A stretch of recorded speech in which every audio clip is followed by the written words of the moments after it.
აქ რომ მოვდივარ სულიერად ისვენებ, ზღურბლს რო გადმოვდივარ, ვივიწყებ ყველაფერს ცუდს, რაც კი მაქვს გონებაში, იმიტომ რომ როცა რაიმე საკეთებ, არ შეიძლება შენი უარყოფითი ამ ყველაფერში ჩადო და ამიტომ ჩემი გონება არის სრულიად სუფთა. მარიამ მაჭავარიანი პირველი გოგო აღმოჩნდა, რომელმაც მჭედლობის სწავლა დაიწყო და საუკუნოვანი ტრადიციები გიორგი ჩიტაიას სახელობის ეთნოგრაფიული მუზეუმის სამჭედლო სკოლაში გააგრძელა. კი, ესე აღმოჩნდა, რომ პირველი გოგო ვარ. სტერეოტიპები არ მაშინებდა არასდროს. მე მინდოდა ეს, მე მქონდა ჩემი მიზნები და ჩემი მიზნებისკენ მივდიოდი. ბევრი მარცხი მქონია და ვთვლი, რომ მარცხი ეს არის ყველაზე დიდი გზა წარმატებისკენ, იმიტომ რომ ის მარცხი შენ თავს ხონერად განახებს, ხვდები რა მეტი შესაძლებლობა და რა მეტი უნარი გჭირდება, რომ მიზანს მიაღწიო. კითხულობს ლექციებს, აქვს დოქტორის ხარისხი ჯანდაცვის სფეროში და ყოველდღე სტუდენტებს ხვდება. დატვირთული სამუშაო დღეების მიუხედავად ბავშვობის ინტერესზე უარს არ ამბობს. ისწავლა ოქრომჭედლობა, მუშაობს ტყავზე და ახლა საკუთარი თავი კიდევ ერთ საქმეში იპოვა. ცეცხლთან მუშაობ, მე ლითონის ფერი შესაბამისად ტემპერატურასაც აკონტროლებ მაგით, რომ არ უნდა დაგეწვას, რომ ყურადღებით უნდა იყო, როდესაც გამოგაქვს უკვე გააჩნია რა ფორმის მიღება გჭირდება. ვიყენებ ჩაქუჩს, რომელიც არც თუ ისე მსუბუქია და დარტყმებსაც და თვლასაც ძალიან დიდი მნიშვნელობა აქვს. თუ ნაბიჯ მიყვები ყველაფერს, სირთულე ფაქტიურად არაფერი აღარ არსებობს შენთვის. მინდა რომ ადამიანები, რომლებიც ჩემს შექმნილს ატარებენ, მათთვის იყოს გარკვეულწილად იმედიც, დახმარებაც. ყოველთვის მინდა ისეთ საქმეში გამოიყენონ, როცა სწავლენ მაგალითად ტყეში, ან ლაშქრობაში, ან ასე შემდეგ, იქნება მათთვის იმედი და იქნება მათთვის კარგი მეგობარი. და როცა ეს ნივთი სასიამოვნო დროს გაახსენებს მათ. სამჭედლო კურსზე დარეგისტრირებულმა 18-დან 60 წლამდე ასაკის მოსწავლეებმა მჭედლობის სწავლა საწყისი ეტაპიდან დაიწყეს. დღეისათვის მათ დამოუკიდებლად შეუძლიათ დანის და სხვადასხვა ფორმის ნივთის გამოჭედვა. კურსის დასრულების შემდეგ მათი ნამუშევრები სხვადასხვა გამოფენაზე ხვდება. როგორ იქმნებოდა იარაღი და რა სამჭედლო კულტურას ინახავს ჩვენი ქვეყანა? ეს ყოველთვის იყო დათო ლაღიძის ინტერესი. ყოველთვის როცა ჩაქუჩს ვურტყავ, ყველა დარტყმაზე ვითარდები და უფრო ვიზრდები როგორც მჭედელი. განვიცდი ისეთ გრძნობას, რომ აღარ მინდა შევეშვა ამ საქმიანობას. ვისწავლე სხვადასხვა ტექნიკა, ხელსაწყოების გამოყენება. საერთოდ ძალიან მიყვარს ისტორია და ამის გამოც მოვედი აქ. ჩვენი ისტორია, ქართული კულტურა, ქართული ხმლები, ხანჯლები და მინდოდა გამომეცადა თუ როგორ კეთდებოდა ეს ხანჯლები და ხმლები.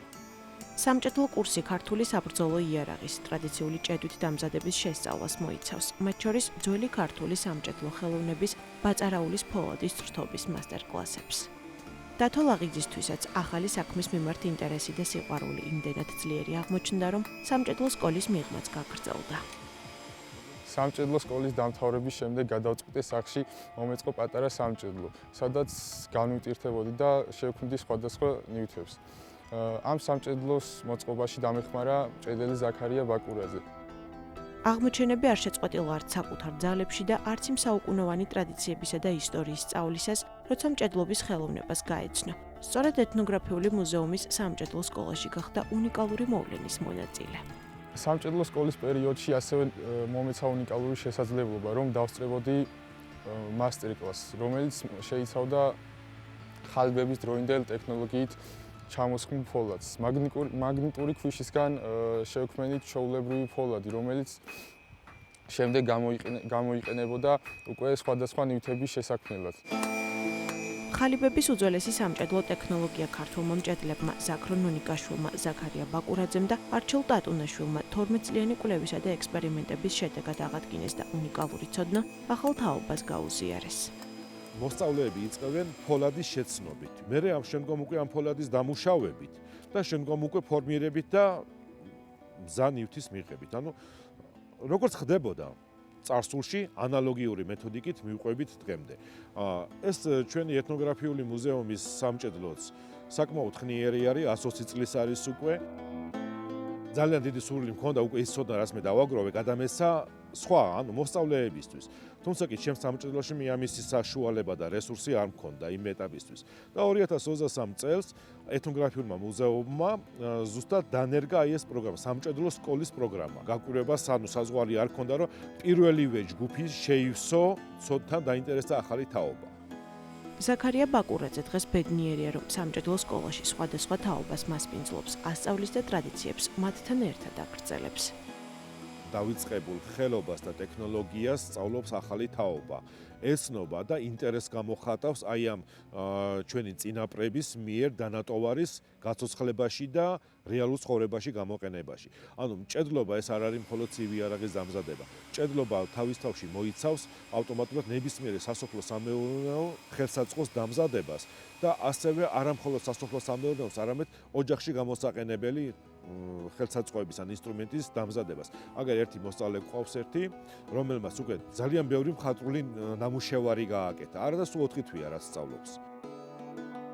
ალბათ გამოდის ეს საქმე, იმიტომ რომ ინტერესი დიდია. რამდენიმე ნამუშევარი უკვე გავყიდე და მინდა უფრო ბევრი შევქმნა. ამიტომ ვცდილობ განვითარდე ამ პროფესიაში. როცა საკუთარ თავს იპოვი ამ საქმეში, პროფესიაც აღარ არის, როცა სულიერი სიმშვიდე გაქვს, როცა ძალიან დიდი სიყვარული გაქვს და როცა შენ თავს ებრძოდი, მაგრამ მიხვდი, რომ ეს ის გზა, რომელზეც ყოველთვის ოცნებობდი, უკვე პროფესიაზე მეტია. ღია-ცისქვეშ მუზეუმში მდებარე 120 წლის რაჭულ სამჭედლოში გახსნილი პროფესიონალური სამჭედლო სკოლა ყოველ წელს სხვადასხვა თაობის წარმომადგენლებს მასპინძლობს. ყოველ გაზაფხულსა და შემოდგომაზე აქ მრავალსაუკუნოვან ისტორიას იხსენებენ და აქ მოსული მოსწავლეებიც ასე პოულობენ ახალ პროფესიას, რომელიც დროსთან ერთად ცხოვრების მთავარი საქმეც კი ხდება.